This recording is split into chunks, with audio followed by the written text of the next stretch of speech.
행복하게 사는 사람들에게는요, 여러 가지 특징이 있다고 합니다. 몇 가지만 말씀을 드릴 테니까 나는 지금 행복하게 살고 있는가를 한번 잘 점검해 보십시오. 첫째는 자주 웃는답니다. 뭐 별것도 아닌 일을 가지고 웃는답니다. 이건 제가 우리 아이들을 보니까 알겠어요. 우리 민우나 우리 은찬이나 은채나 우리 하음이 이 아이들을 보면 유치부 예배를 드리잖아요. 드리다 보면은 정말 아무것도 아니에요. 아무것도 아닌데 아이들은 너무 예쁘게, 너무 천진난만하게 아이들은 너무 잘 웃어요.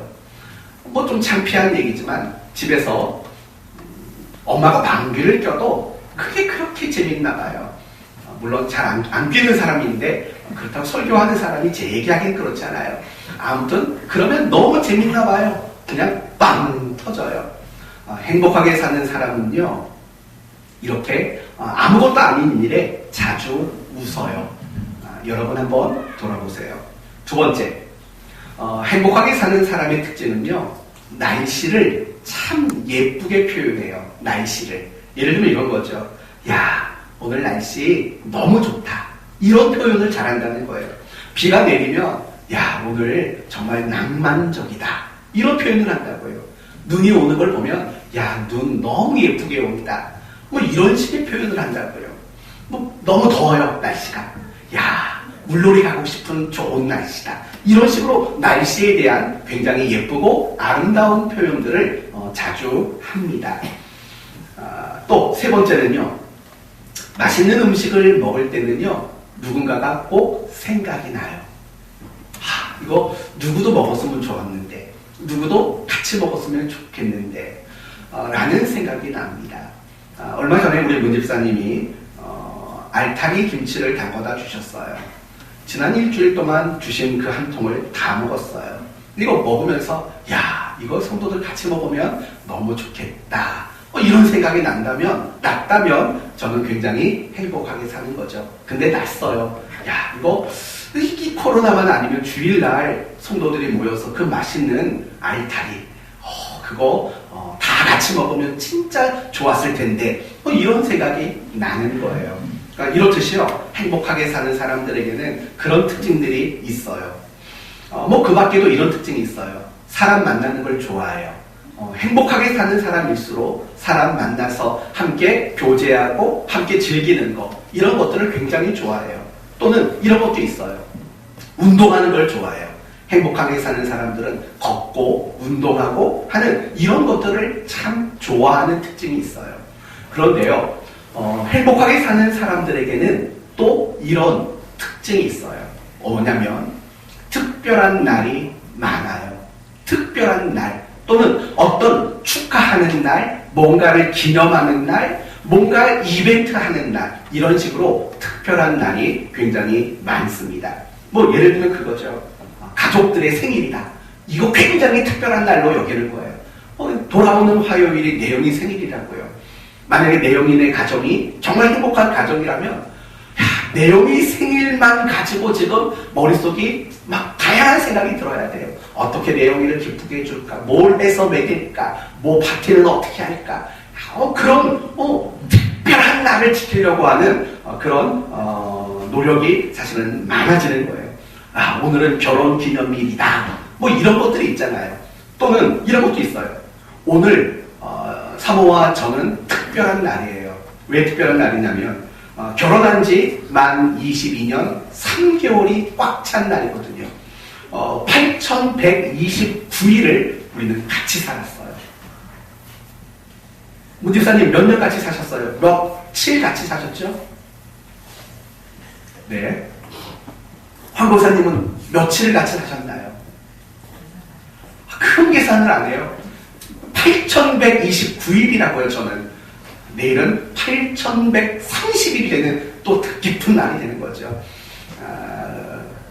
저도 계산해봐서 적어놓고 하는 거예요. 하여튼 이런 거예요. 정말 행복하게 사는 사람일수록요, 특별한 날이 많아요.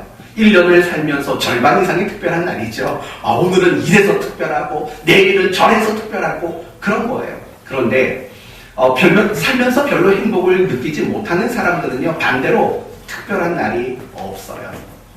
다 그날이 그날이에요.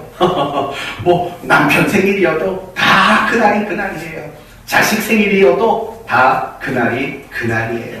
심지어 가족의 생일이나 또는 어떤 기념일에도 별다른 의미를 두지 못해요. 그렇게 사는 사람이 사실은 행복하지 못한 그런 삶을 살아가는 사람일 수 있다라는 거예요. 사실은 이게 여러분에게 뭐 권면할 만한 내용은 아니지만 여러분에게 권면하고 싶어요. 여러분은 살면서 이렇게 특별한 날을 좀 많이 만드셨으면 좋겠어요. 많이 만드시고 좀 특별한 날을 많이 보내셨으면 좋겠어요. 그것이 여러분이 좀 행복하게 살아가는 방법과 도움이 될 수 있기 때문이에요. 오늘 본문의 이야기가 그런 이야기예요.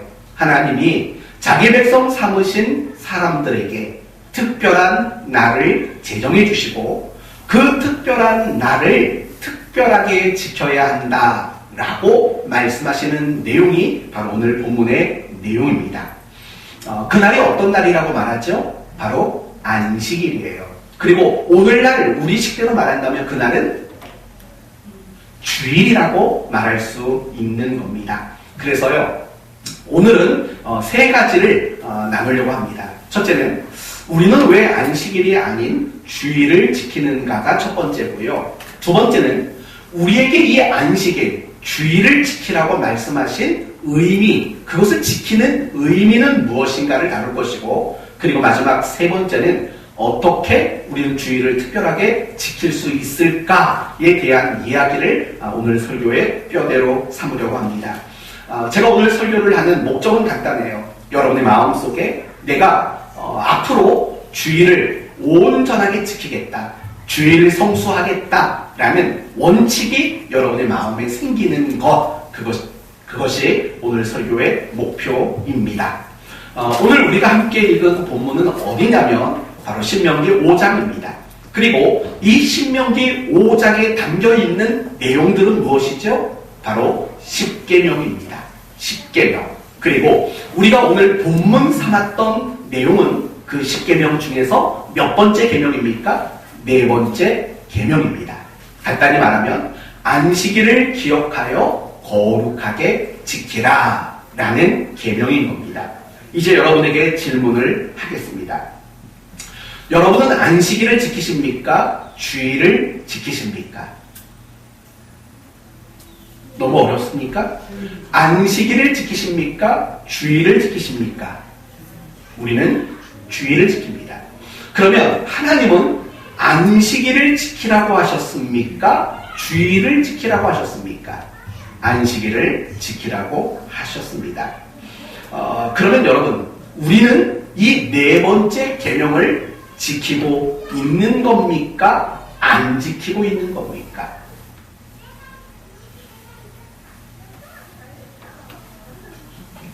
우리는 오늘 주일을 지킵니다. 그런데 성경은 안식일을 지키라고 말합니다. 여러분, 안식일은 토요일이라는 거 아시죠? 그리고 주일은 현대력으로 일요일을 말하는 겁니다. 우리는 일요일 주일을 지킵니다.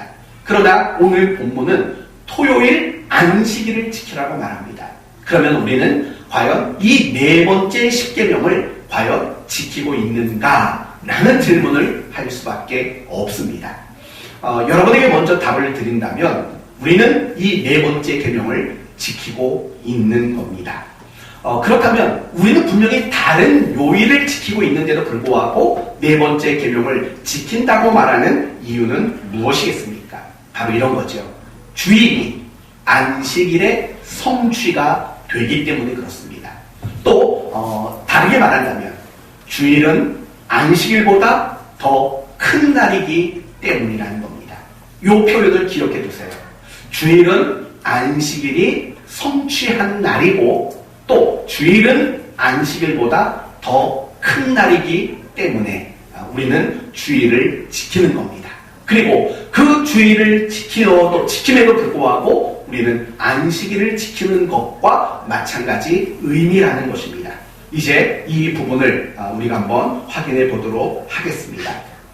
먼저 우리가 주의를 지킴에도 불구하고 안식일을 지키는 것이 인정받는 이유가 무엇이냐? 이 부분을 이해하기 위해서는요, 안식일을 하나님이 제정하시고 그걸 지키라고 말씀하신 의도, 이걸 우리는 먼저 생각해 볼 수 있어야 합니다. 두 가지 의도가 있습니다. 첫째는 안식일을 지킨다는 것은요, 지키라고 명령하시는 것은 하나님과의 관계가 유효하다라는 증표이기 때문입니다. 하나님과 나와의 관계가 유효하다라는 그 증표가 바로 안식일 때문입니다. 다시 말하면 이 안식일은 결국 하나님과 우리 사이의 관계가 좋다. 그래서 하나님과 우리는 교제하는 관계 속에 있다. 이것을 표현하는 것이 바로 안식일이기 때문이라는 겁니다. 이제 여러분이 생각을 좀 많이 하셔야 돼요. 성경에서 안식일에 대한 언급이 가장 먼저 나오는 곳은 어디에 있을까요? 창세기. 맞아요. 창세기 어느 대목에 있을까요? 천지창조. 하나님이 6일간 세상을 창조하시고 제7일에 하나님이 안식하셨다라는 말 속에서 안식일의 개념이 가장 먼저 등장하게 됩니다. 그러나 초점은 그거예요. 가장 먼저 등장하는 안식일은 사실은 인간에게 지키라고 명령된 안식일은 아니에요. 누가 지킨 거죠? 하나님이 지키신 안식일이에요. 그렇다면 하나님은 왜 안식하셨을까요? 6일간의 그 일이 너무 힘들고 피곤하고 어려웠기 때문일까요? 전혀 그런 건 아니에요. 그럼에도 불구하고 하나님이 제7일에 안식하셨다는 것은 어떤 의미냐면 두 가지 의미가 있어요. 하나님이 창조하신 그 모든 창조물들이 어떠했다? 완벽했다. 그쵸? 더 이상 손댈 게 없다. 완전한 창조였다라는 것을 말하는 것이고, 또 하나는 하나님이 제7일에 안식하신 이유는 바로 하나님이 만드신 마지막 날 창조하신 마지막에 만드신 그 인간과 하나님은 교제하기를 원하셨다라는 의미가 하나님이 지키신 그 안식일 속에 담겨져 있는 내용이 되는 겁니다. 하나님은 아담과 하와에게 안식일을 지키라고 말씀하지 않았어요. 이유는 간단해요. 왜냐하면 그들에게는 매일매일이 무엇이었기 때문일까요? 안식일. 네, 맞아요. 매일매일이 그들에게는 안식일이에요. 왠 줄 알아요? 그들에게는 노동이라는 게 없었어요. 여러분, 아담과 하와가 농사 짓고 아니면 나무들을 갖고 가면서 그걸 먹고 산 거 아니잖아요. 그들은 노동이라는 것 자체가 없었어요. 그리고 더 중요한 것은 그들은 매일매일 누구를 볼 수 있었습니까? 하나님을 볼 수 있었고 그 하나님과 교제하는 그런 관계가 매일매일 매순간의 시간들이었던 거예요. 그런 의미로 본다면 아담과 하와가 죄짓기 이전의 모든 삶은 매일매일이 안식일이었던 거예요. 그래서 하나님께서는 아담과 하와에게는 안식일을 지키라고 말씀하지 않으신 겁니다. 하나님과의 관계가 완전했으니까. 그래서 그 완전한 관계로 하나님과 매일매일 교제하는 삶을 살았기 때문에 안식일을 지키라고 명하지 않으신 겁니다. 그러나 아담과 하와는 범죄했습니다. 그리고 죄인이 되었습니다. 그리고 그런 죄인들에게 하나님은 두 가지 벌을 내리십니다. 그 두 가지 벌이 뭘까요? 하나씩만 얘기해 보세요. 내용이 첫 번째, 두 가지 벌, 아담과 하와에게 내리신 두 가지 벌 중에 하나는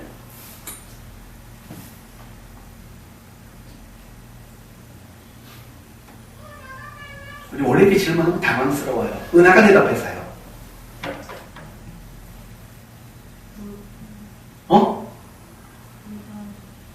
일하라. 맞아요. 첫째는 일해야지 된다. 수고하고 땀 흘려야지만 먹고 살 수 있다. 이게 남자에게만이 아니라 여자에게도. 너는 애를 낳는 해산의 고통이라고 언급을 해요. 이 모든 것 일이고 이 모든 것 수고고 노동이라는 거예요. 그게 첫 번째 내리신 벌이에요. 두 번째 벌은 뭘까요, 소연아? 어떤 존재로 전락하고 말았죠? 죄인. 다른 말로 말하면 이제는 뭘 경험할 수밖에 없는 존재?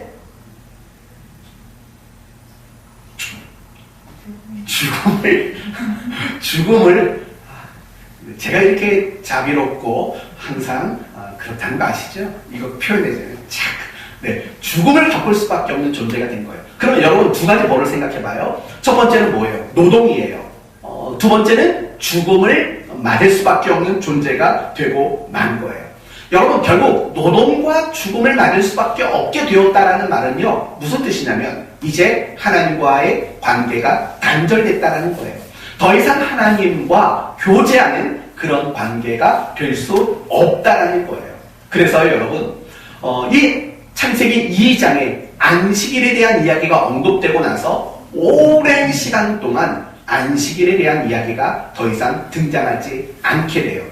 그러다가 두 번째로 안식일이 등장하는 본문이 나와요. 어느 본문일까요? 두 번째로 등장하는 본문, 바로 출애굽기 16장의 만나 사건 속이에요. 만나.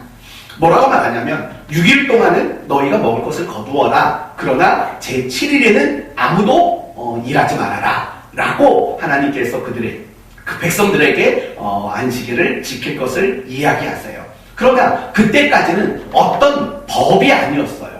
하나님이 어떤 내리신 지시의 개념이지 아직은 법의 개념이 아니고 공식화된 개념은 아니에요. 그런데 이 안식일의 개념이 비로소 공식화되고 이스라엘의 법으로 제정되는 사건이 있어요.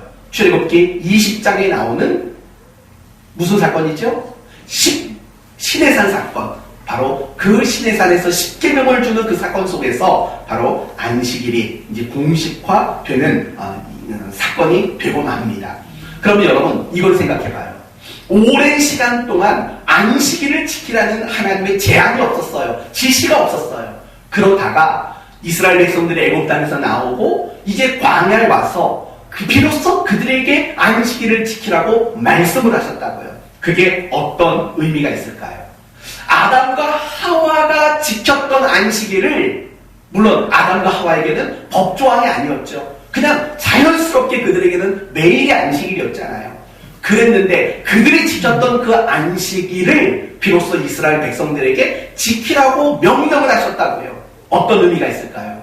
그것은 단지 7일째 되는 날 안 쉬면 너희를 벌받아라는 법의 개념이 아니에요. 그거보다 훨씬 더 중요한 것은 아담과 하와가 누렸던 그 안식, 그 안식의 개념은 뭐지요? 하나님과의 관계, 회복, 그리고 하나님과의 교제를 상징하는 것을 다시 이스라엘 백성들에게 제안하는 사건이 바로 안식일 사건이라는 겁니다.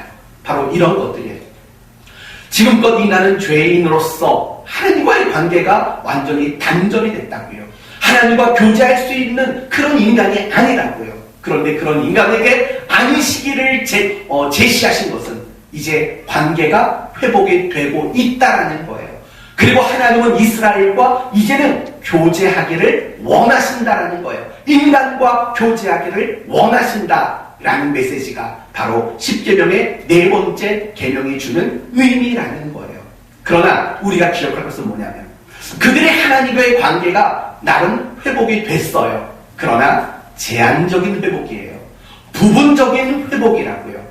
그걸 보여주는 것이 뭐냐면 바로 성막과 성전이고 제사장과 대제사장이에요. 여러분, 제사장과 대제사장은 왜 필요해요?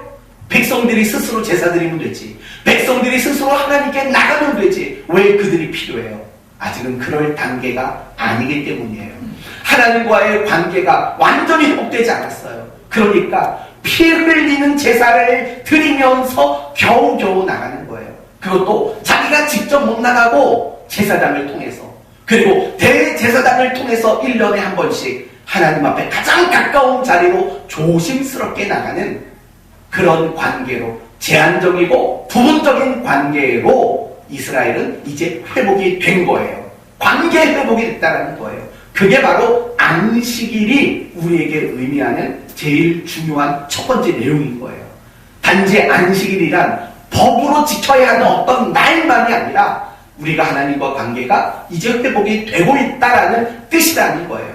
그러나 인간은 이미 말씀드렸듯이 관계가 회복되기는 됐지만 아직은 부분적이고 제한적이에요. 그래서 그렇게 시간이 많이 흘렀습니다. 이 땅에 누가 오시지요? 영원한 제사장이신 예수 그리스도가 오시지요.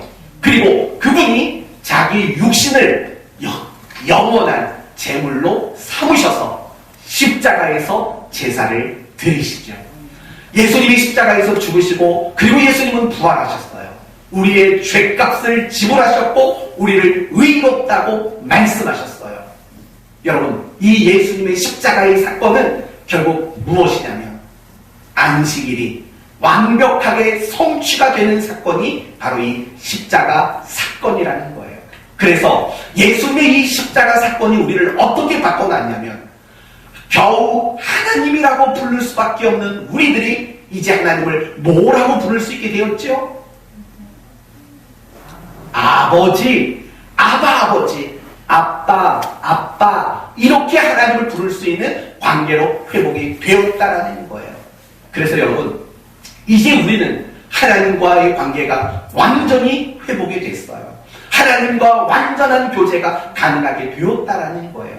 그것을 반증하는 사건이 뭐냐면 바로 성전의 휘장이 찢어지는 사건이죠. 이 휘장은 무슨 역할이었어요? 하나님과 인간과의 관계가 단절됐다라는 상징적 역할이잖아요. 그게 찢어진 것은 이제 모든 관계는 완전히 회복이 됐다라는 거예요. 그리고 부활하신 예수님이 제자들에게 나타나셔서 하셨던 첫 번째 말이 뭐죠? 너희에게 평강이 있을지, 평강을 선언한다고요. 평강, 진정한 안식을 선언하고 있다라는 거예요. 결국 여러분, 이제 안식일 그리고 주일에 대한 이야기를 여러분에게 물어볼게요. 우리는 지금까지 봤어요. 구약 성경의 안식일을 지키는 것은 관계가 회복됐다. 그러나 부분적이고 제한적이다. 그러나 예수님이 이 땅에 오셔서 십자가에서 죽으시고 부활하셨어요. 그것을 통해서 하나님과의 관계는 어떻게 됐어요? 완전히 회복돼서 완전한 교제를 가질 수 있게 되었다는 거예요. 그럼 물을게요. 그게 바로 주일인데 안식일이 큰 날인 것 같아요? 주일이 큰 날인 것 같아요? 당연히 주일이 큰 날이죠. 왜냐하면 주일은 예수 그리스도의 죽으시고 부활하신 날이니까. 그러니까 결국 주일이란 안식일이 꿈꿔왔던 하나님과의 관계 회복, 하나님과의 친밀한 교제를 완성한 날이 바로 주일이라는 거예요. 그런 의미로 우리는 주일을 지키는 겁니다. 일요일 주일을 지켜요.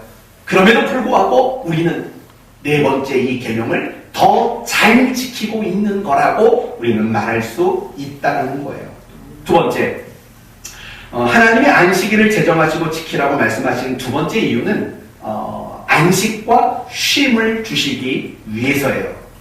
여러분, 아까 인간이 범죄한 이후에 하나님께 받은 벌이라는 게 있었어요. 그 벌이 뭐였죠? 첫째는 노동이었어요. 수고하고 애쓰고 노동하는 벌을 받았다고요.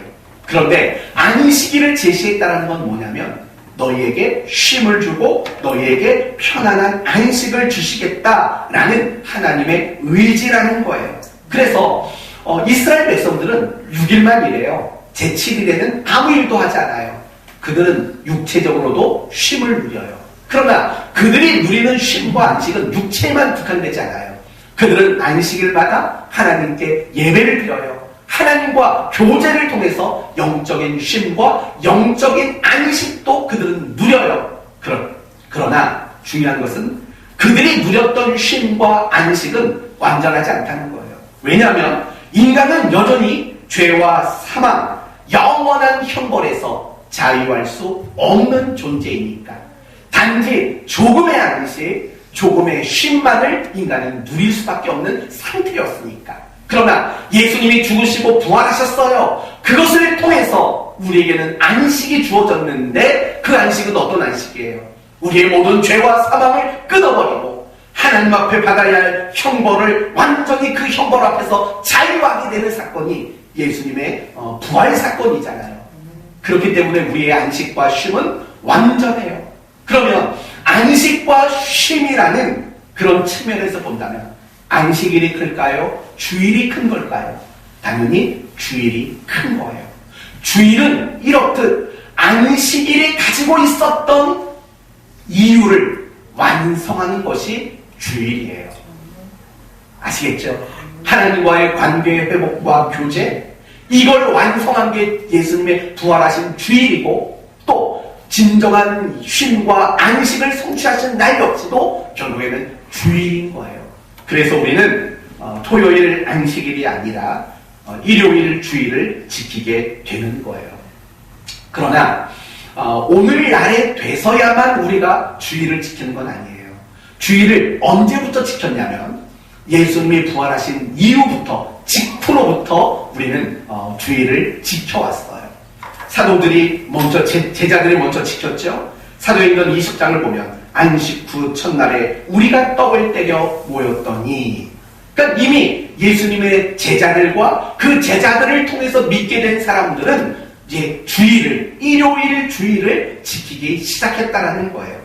고린도전서 16장에도 이런 말이 나와요. 매주 첫날에 라는 말이 나와요. 여러분 달력을 보시면 맨 첫 번째 요일이 뭐죠? 항상 일요일이에요. 항상 일요일이에요. 첫날이에요. 그래서 고린도 교회 성도들도 주일을 지켰어요. 그러니까 뿐만 아니라 초대교회 많은 1세기, 2세기, 3세기 많은 문헌에도 믿는 자들은 주일을 지켰다라고 언급을 해요.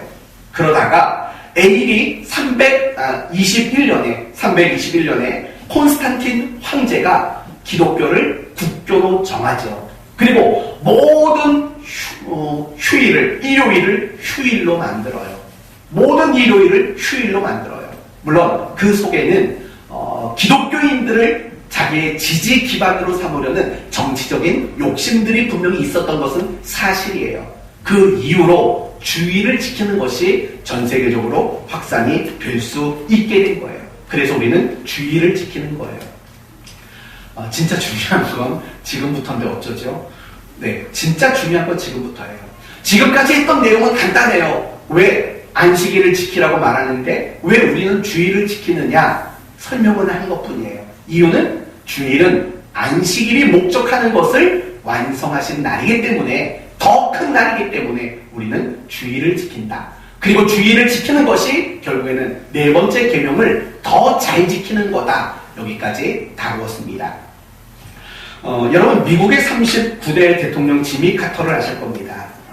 이 분은 임기 기간 가운데는 평가를 좋게 받지 못했어요. 왜냐하면 외교 분야에 실패를 했고 무엇보다 경제 분야에 실패했어요.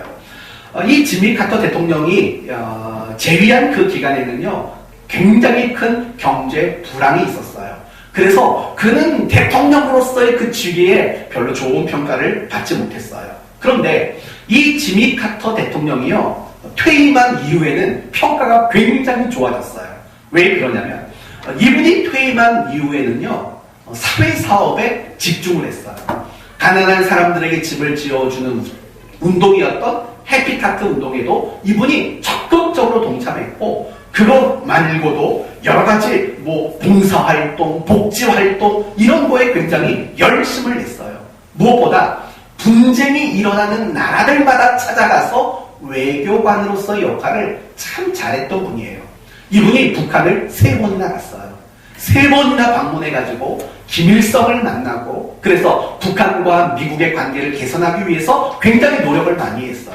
그 공으로 2002년도에 2002년도 하면 맨날 월드컵만 생각날지 모르겠지만 2002년도에 이분이 노벨 평화상을 받았어요. 그런데 이분이 더 인정받은 게 있어요. 그건 주일 신앙을 인정받았어요. 이분이 대통령 선거를 앞두고도 주일을 한 번도 어긴 적이 없어요. 대통령이 되었는데도 불구하고 주일을 어긴 적이 없어요. 심지어는요 대통령으로서 재위하는 그 기간 가운데 주일학교 교사도 빠진 적이 없대요. 여러분 이게 상상이나 할 수 있는 일일까요? 현직 대통령이 주일학교 교사를 한 번도 빠지지 않았대요. 그분의 신앙의 원칙은요, 온전한 주일 성수, 그게 그분의 신앙의 원칙이었대요. 사실 우리도 마찬가지예요. 우리는 주일에 어떤 의미가 있는지 이미 살펴봤어요. 그렇기 때문에 우리는요, 온전한 주일 성수라는 원칙을 가져야 돼요. 정말 주일을 목숨 걸고 지키는 그런 신앙의 태도가 우리 모두에게도 있어야 해요. 그렇다면 우리가 주일 성수를 해야 하는 이유는 과연 뭘까? 이제 이 부분을 다뤄보자고요. 내가 주일을 지켜야 하는 이유가 뭘까? 먼저 두 가지를 고민해 봐야 돼요. 첫째, 이스라엘 백성들이 안식일을 지키는 일은 과연 쉬웠을까?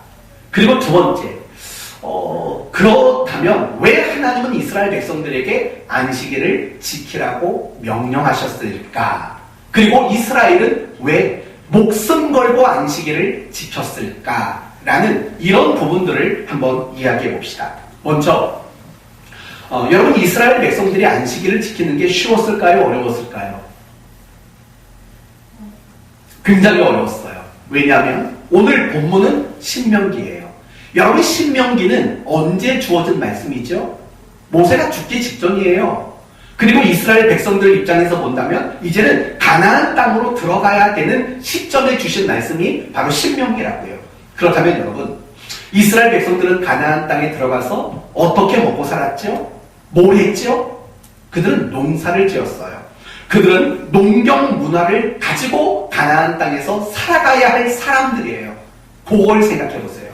농경 문화예요. 농사를 지어야 돼요. 그런데 여러분, 농사를 지어야 되는데 무조건 안식일은 일하지 말아라라는 명령이 주어진 거예요. 그렇다면 농사꾼의 입장에서 생각해 보세요. 무조건 일요일, 안식일은 무조건 쉬어야 된다. 일하면 안 된다. 이 명령은 지키기가 굉장히 어려운 거예요. 여러분, 농사 짓는 사람들을 보세요. 새벽부터 일어나서 밤늦게까지 하루도 쉬지 않고 일을 한다고요. 더욱이 날씨가 궂은 날에는 절대 쉴 수가 없어요. 예를 들어 볼까요? 비가 많이 내려요. 그러면 빨리 논에 뛰어가서 뭘 해야 되죠? 물기를 내야 돼요. 물기를 내지 않으면 농사는 망쳐요. 노래 잠기면 끝나는 거잖아요. 근데 만약에 안식일에 비가 억수같이 쏟아진다면 어떡할 거예요? 못하잖아요. 그런데 안식일을 지키는 게 과연 쉽겠어요? 또 생각해봐요. 바람이 불어서 곡식이 다 넘어졌어요. 어떻게 해야 돼요? 빨리 가서 곡식단을 묶어서 일으켜놔야죠. 근데 안식일에 곡식단이 넘어졌으면 어떻게 할 건데요? 여러분이 추수하는 것도 시기가 있어요. 그 시기에 추수를 해야지만 아주 좋은 상품의 곡식을 얻을 수 있다고요. 근데 그 시기가 안식일이면 어떻게 해요? 더욱이 이스라엘 백성들이 지켜야 할 특별한 날은 안식일만 있었던 게 아니잖아요. 뭐가 더 있었죠? 안식일이 확장되어가지고 안식년이 있었어요. 이 안식년이 또 확장이 되어가지고 뭐가 있었죠? 희년이라는 게 있었다고요. 그러면 생각해봐요. 이스라엘 백성들에게 이 안식일을 지키라는 개념이 과연 쉬운 개념이었을까? 굉장히 어려운 개념이었을 거예요. 그런데도 불구하고 하나님은 이스라엘 백성들에게 안식일을 지켜야 한다라고 말씀하신 거예요. 그 이유는 두 가지가 있어요. 첫째는 내 백성이라는 증명이기 때문에 그래요. 하나님의 백성이라는 증명이에요. 이렇게 생각해 봅시다. 10계명은 몇 가지로 된 계명일까요? 10가지로 된 계명이에요. 그 10가지로 된 계명 중에 가장 독특한 계명이 바로 네 번째 10계명이에요. 제가 독특하다고 말하는 이유는 이런 거예요. 나머지 9개는요, 어느 나라에도 어느 종교에도 있을 법한 내용들이에요. 부모를 공경해라, 살인하지 말아라, 간음하지 말아라, 도둑질하지 말아라, 거짓 증거하지 말아라. 그리고 뭐 다른 종교에서는 뭐 우상을 숭배하지 말아라. 우상 숭배하지 말라는 게 우리 종교에만 있는 게 아니잖아요. 다른 종교에도 있다고요. 그런데 여러분, 가장 유일하게 어느 나라에도 없고 어느 나라의 법에도 없는 그 명령이, 그 법이 이스라엘 백성들에게 주어졌어요. 그게 바로 안식일 계명이라는 거예요. 그러니까 결국 이 안식일을 지킨다는 건 뭐예요? 우리는 누구 민족이라는 거예요? 하나님 민족이라는 거예요. 내가 하나님 민족이고 내가 하나님 백성이고 내가 하나님의 국민이라는 것, 그것을 밝히 드러내고 공포하고 선언하는 것, 바로 그것은 십계명이라는 계명 중에 이 안식일 계명이 가져다주는 중요한 원리이기 때문에 그래요. 그러니까 이 안식일을 지킨다는 것은요, 굉장히 자랑스러운 거예요. 이스라엘 백성들의 입장에서는 그렇게 여기는 마음 때문에 그들은 안식일을 정말 목숨 걸고 지켰어요. 예를 들면 바리새인들은 십계명을 가지고 막 세분화해서 온갖 법을 제정하는 사람들이라고요.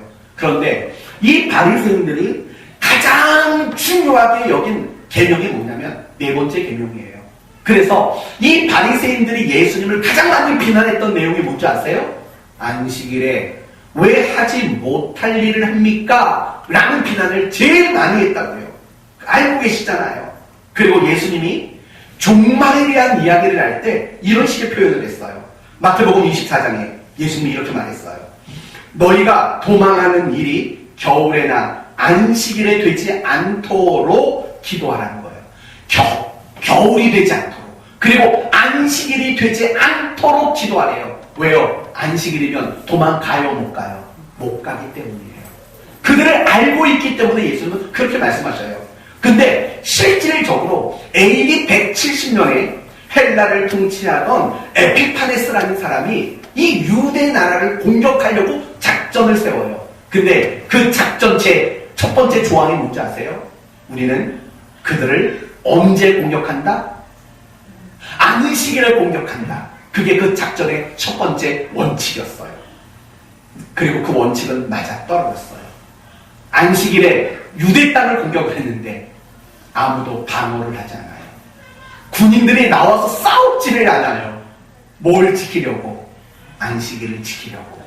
그래서 너무 손쉽게 헬라의 통치자였던 에피파네스가 유대를 이기고 맙니다. 얼마나 미련해요. 안식일이라고 했는데 적군이 쫓아오는데도 안 싸워요. 그렇게 미련할 정도로 안식일을 지켰어요. 왠지 아시겠죠? 우리는 하나님 백성이야 라는 자부심이 걸려있는 문제이기 때문에 그래요. 두 번째는요, 이 안식일이 가지고 있는 지키라고 명령하셨을 때 하나님의 본심은 이스라엘 백성들이 그 날을 지키냐 안 지키느냐에 초점이 있는 게 전부가 아니에요. 절반은 그거예요. 그러나 절반은 뭐냐면 내가 너희를 위해 대신 일할게 라는 의미가 이 안식일 속에 담겨져 있기 때문이에요. 여러분, 십계명은 성경 두 곳에 나와요. 첫째는 오늘 본문 신명기에 나오고요. 그리고 또 하나의 본문 어디에 나와요? 출애굽기 20장에 나와요. 그런데 다른 내용은 다 똑같아요. 그런데 이 네 번째 안식일을 지키라는 계명은 내용이 좀 달라져요. 뭐가 달라지냐면 안식일을 지켜야 하는 이유가 달라져요. 먼저 출애굽기 20장에 나오는 안식일을 지키라는 이유는 뭐냐면 하나님이 천지 창조를 6일 동안 하고 안식하셨기 때문이다. 천지 창조의 그 근거를 둬요. 그런데 오늘 본문을 보세요. 오늘 본문을 보시면 안식일을 지켜라 라고 말하면서 15절에 무슨 얘기하죠? 너는 기억하라. 네가 애국 땅에서 종되었을 때 네 하나님 여호와가 강한 손과 편팔로 거기서 너를 인도하여 내었다. 어떤 사건을 근거로 안식일을 지키래요? 출애굽 사건. 창세기에서는 천지창조, 신명기에서는 출애굽 사건이에요. 그런데 이 두 개의 사건은 공통점이 있어요. 뭐죠? 하나님이 인간을 위해서 뭐 했다? 일했다는 거예요. 여러분, 출애굽기가 말하는 천지창조가 근거되는 거 보세요. 하나님은 아담과 하와를 위해서 창조하는 일을 했다는 걸 근거한 거고, 이 신명기에서는요, 하나님이 너희를 애국 땅에서 구원해내는 일을 했다라는 걸 근거로 안식일을 지키라고 명령하고 있는 거예요. 사랑하는 성도 여러분, 그러니까 결국 이 안식일을 지키라는 명령 속에는요, 하나님의 서약과 약속이 담겨 있는 거예요. 어떤 서약이 있죠? 어떤 약속이 있죠? 책임져 줄게. 내가 너희를 위해서 정말 쉼없이 일해줄게 라는 약속이 담겨 있는 거예요. 그리고 그 약속을 믿는 믿음으로 이스라엘은 안식일을 지켰다는 거예요. 됐습니다.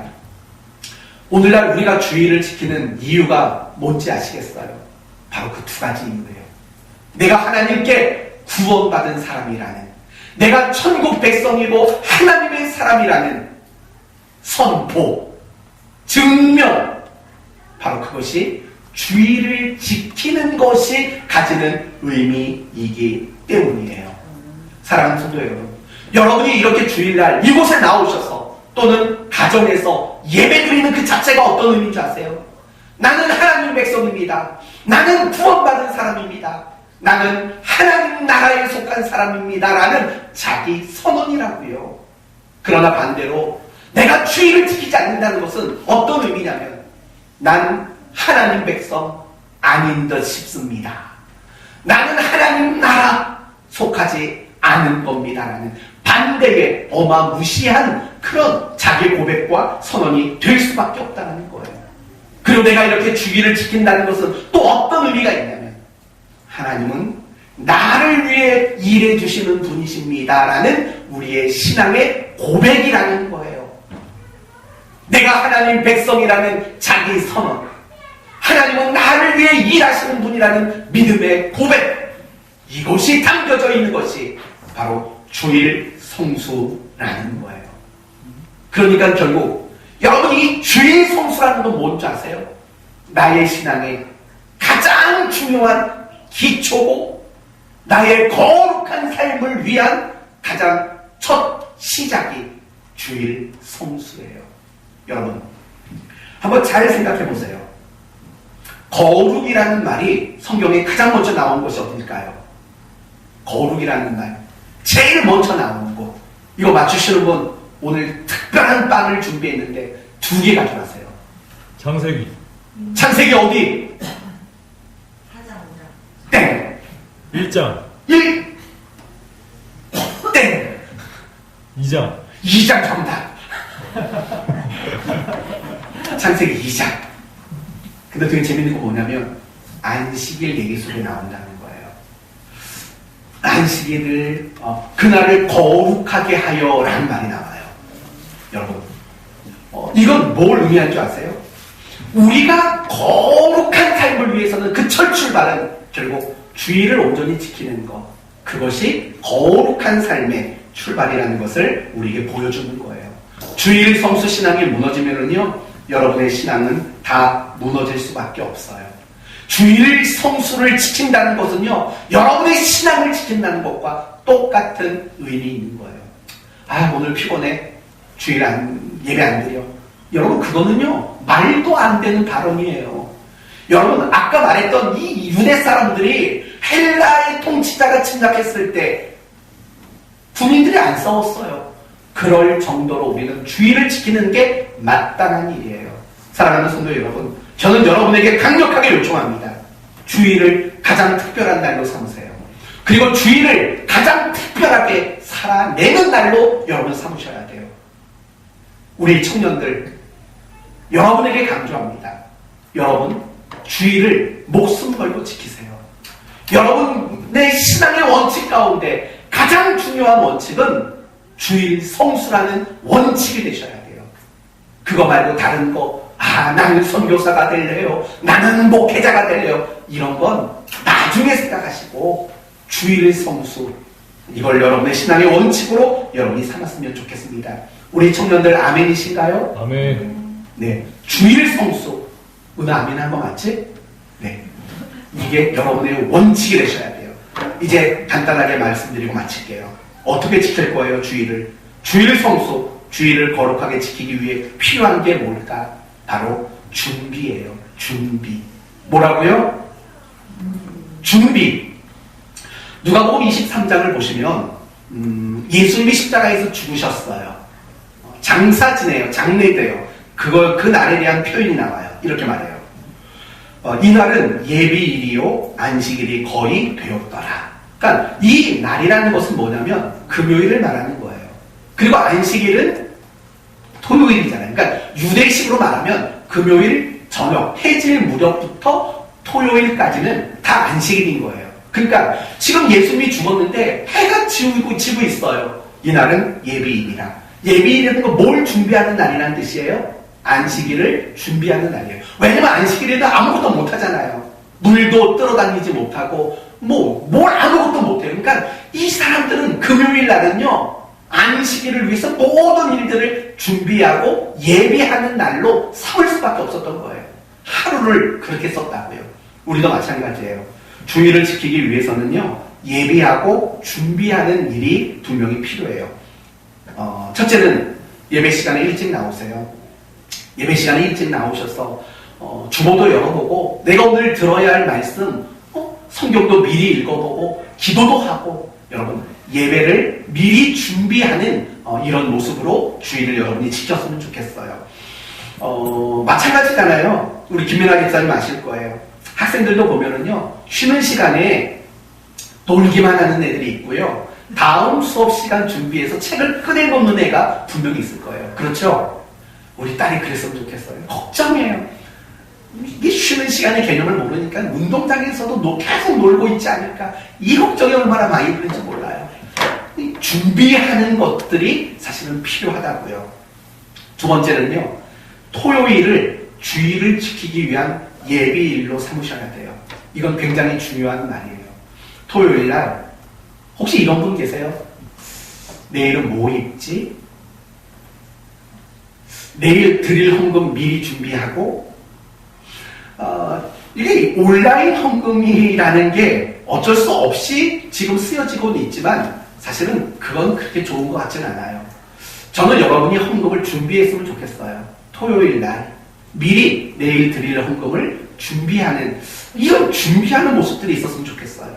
성경 찬송 미리 읽어보고 좀 푹 쉬셨으면 좋겠어요. 제발 토요일 날 너무 달리지 마세요. 무슨 말인지 알죠? 토요일 날 너무 무리하면서 놀지 마세요. 그러니까 주일 날 와가지고 조는 거예요. 내용이 어제 뭐 했니? 아무것도 안 했지. 그래, 안 졸잖아. 토요일 날 주일 새벽까지 계속 친구 만나서 막 놀고 운동하고 그러니까 맨날 주일날 오면 좋은 거잖아요. 근데 이게 5일 이상 집합금지가 얼마나 고마운지 몰라요. 만날 친구가 없어요. 주일날 와서 졸지를 않아요. 제발 토요일날 너무 달리지 좀 마세요.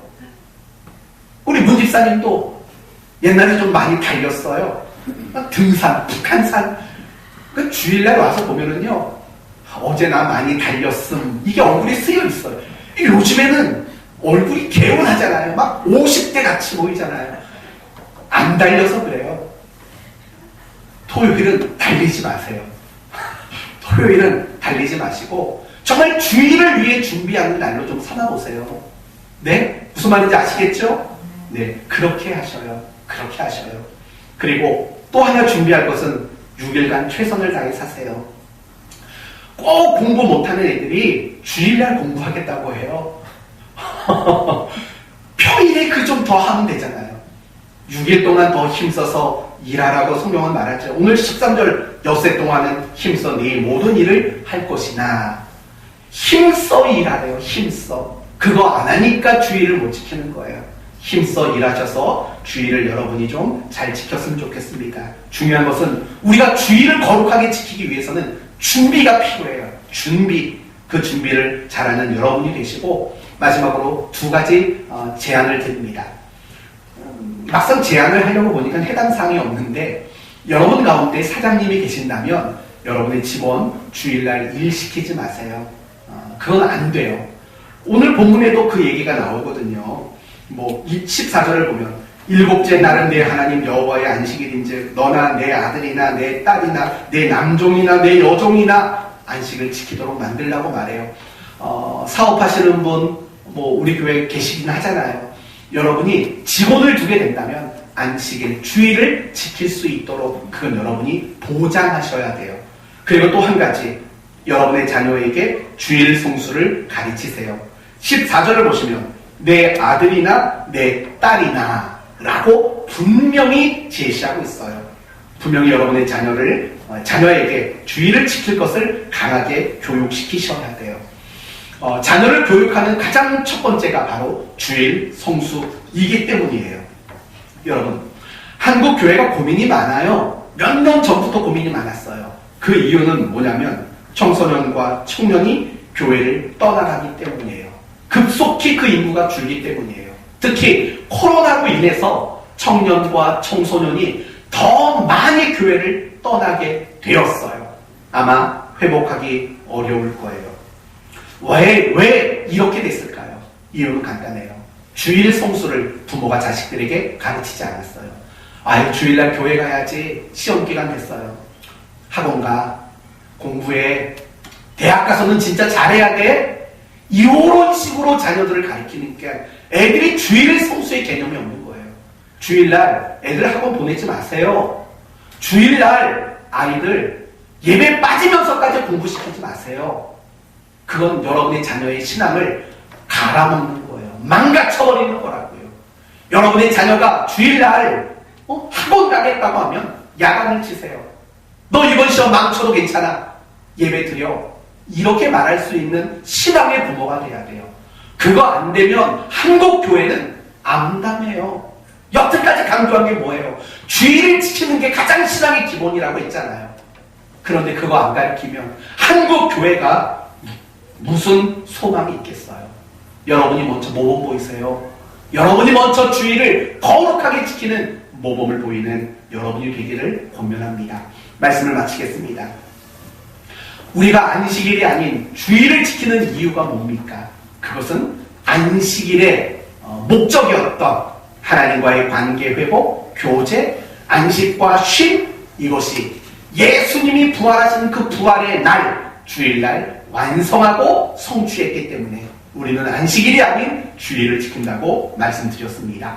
그리고 우리가 주일을 지킨다는 것은 결국은 내가 구원받은 사람이며 하나님의 사람이라는 선언이고 증명이고, 그리고 그 하나님이 나를 위해 책임지시고 보장하시고 일하시는 분이라는 신앙 고백이 담겨있기 때문에 우리 모두는 주일을 목숨같이 지킬 수밖에 없는 겁니다. 주일을 지키기 위해 우리에게 가장 필요한 것이 있다면 준비라고 했습니다. 비록 온라인으로 예배를 드려도 여성분들 화장하십시오. 양말 신으십시오. 체육복 입고 예배드리지 마시고 정장하시고 단정하게 입으시고 준비된 예배를 여러분 모두가 드리시기를 바랍니다. 여러분의 직원들 그리고 여러분의 자녀들에게 주일 성수를 가르치는 여러분이 되십시오. 평생 내가 주일을 잘 지키겠다라는 원칙을 가지심으로 여러분을 위해 일하시는 하나님을 만나는 6일이 되시기를 예수님의 이름으로 축원드립니다. 아멘. 기도하시겠습니다. 하나님 감사합니다.